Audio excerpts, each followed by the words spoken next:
to another online Messy Church. We're really sorry that we can't meet together with you at the moment.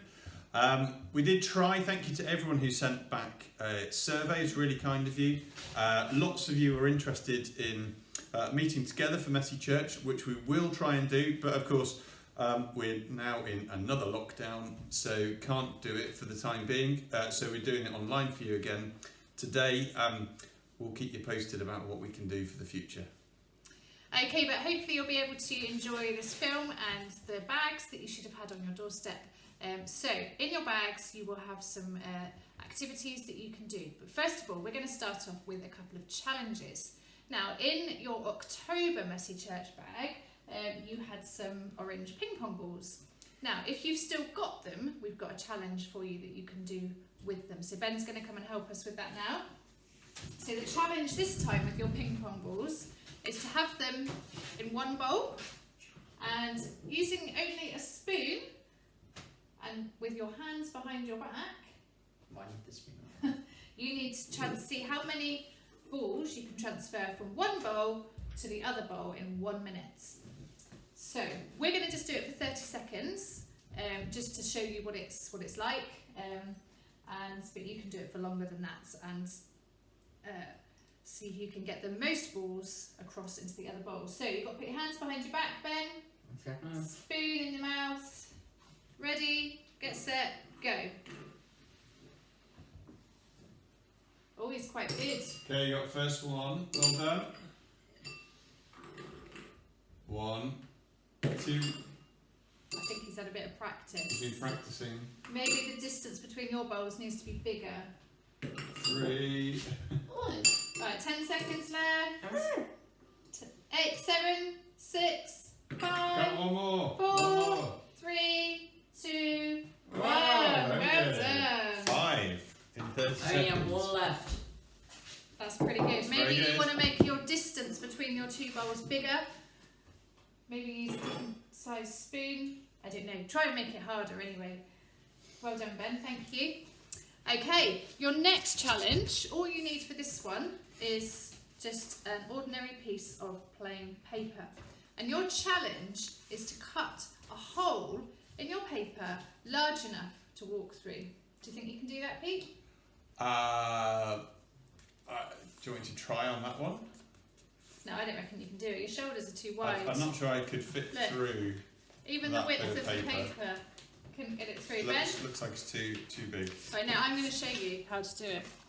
Okay, so I've got to try and remember how to do it now. Right, here we go. So I'm just going to cut some slips in my paper.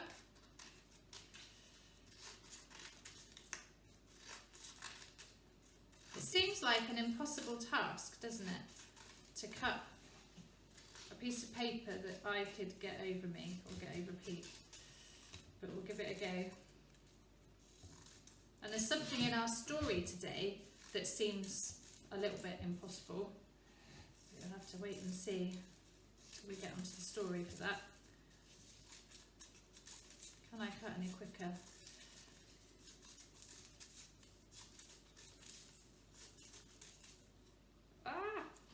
It's going good so far. Right, you can't see this bit. This is my secret. But I reckon if you wanted to know how to do it, you could look online and find out. Couple more cuts. Is it going to work? Have you done it right?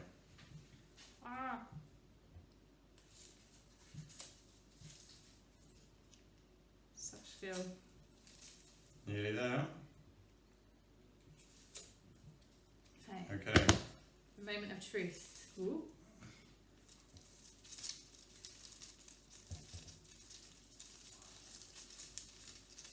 It's coming. It's a very, I think we can get both of us in this. very big hole. Woohoo! Look at this. So big. There we go. We could get that right down to the floor. There we go. So see if you can have a go at that at home. It's quite a good trick to play on your friends as well. Okay, good. So we're going to be learning about David today. the life of David from the Bible. So we're going to hand over to that now. See ya.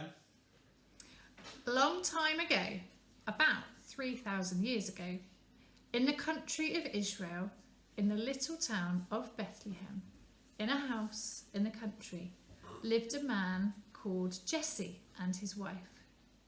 They had a happy home, but it was very, very busy because they had 8 sons. Let's find out who they were. Eliab was the oldest.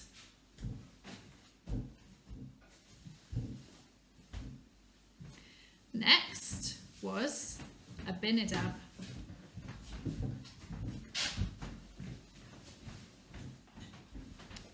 After him was Shema.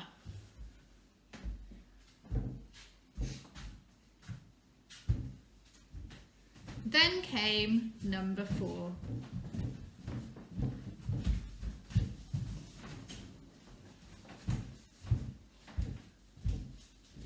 Number 5.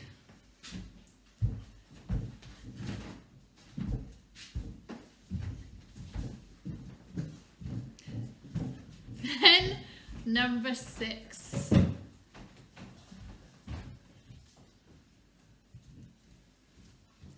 Number 7.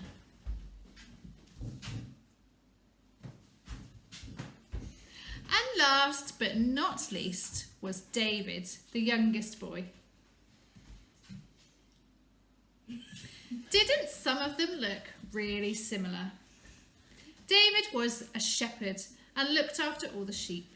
He had a stick and a slingshot to fight off bears and wolves. There was a king in Israel called Saul, but he didn't really love God and didn't do what God wanted him to do. Samuel was God's messenger, and God had told Samuel to find a new king for Israel. The new king was going to be one of Jesse's 8 sons. So Samuel sat down on a chair and Jesse's sons came and stood before him. Eliab was the first son. He was big and strong, and Samuel was sure he must be the one. But God said, "Don't look at the outside and how big he is. People look at the outside, but God looks at the heart, what's on the inside." Then came Abinadab, and Samuel thought he looked pretty big and strong, but God said no. Then came Shema, and Samuel thought he looked quite strong as well, but God said no. Then came number 4, but God said no. Then came number 5, but God said no. Then came number 6, and again God said no. Then came number 7, but God said no. Then Samuel asked Jesse, "Are there any more?" Jesse said there was one more, David, the youngest boy, but he was out looking after the sheep in the field. But Samuel said he would wait to see David. When David came in from the field, he stood before Samuel. And God said, He's the one! One day, the Philistines, the enemies of Israel, had come to attack the Israelites. Some of David's brothers were in the Israelite army. David went to take them some food. When David arrived, he saw one of the Philistines, a huge giant of a man called Goliath. He was shouting out, "If one of you comes to fight me and defeats me, you win. But if I beat him, we win, and you become our slaves." None of the Israelites were brave enough. Goliath was so big and so strong and a bit scary. But when David heard him, he was cross.